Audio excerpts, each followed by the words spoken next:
À 38 ans, Anne Bouferguen a tout d'une femme accomplie. Une carrière brillante, une famille aimante, un destin qu'elle s'est forgé malgré la maladie.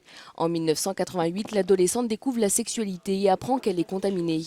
À l'époque, on ne sait rien ou presque du sida, sauf cette certitude, l'infection est mortelle. Anne fait alors le choix du silence. Dans mon livre, je l'appelle Monsieur Rien.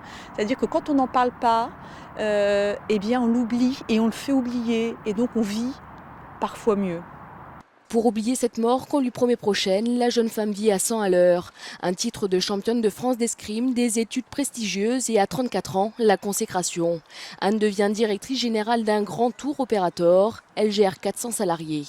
Elle veut tout, y compris le bonheur d'être maman. Alors quand la médecine lui permet de donner la vie, mais pas le sida, elle fonce. Quand on a pensé ne pouvoir que donner la mort, donner la vie, c'est vraiment la plus belle chose qui puisse arriver, même si c'est la plus belle chose qui puisse arriver à tout à chacun, je crois. Pour moi, c'était juste miraculeux, quoi. Mais il y a 2 ans, la maladie se réveille. Anne doit s'arrêter et ressent alors le besoin de raconter un mal qui ne se dit pas.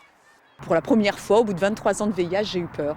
Si en plus ça s'arrête vite et que j'ai pas été capable de transmettre à mes enfants, à mes parents, aux miens, ce qu'a été ce parcours, ce que je leur dois, et puis de nous libérer de ce silence, de cette omerta, je serais pas allée au bout de ce que je devais faire. Un témoignage pour l'exemple. Anne a décidé de reverser ses droits d'auteur à une association de lutte contre le sida.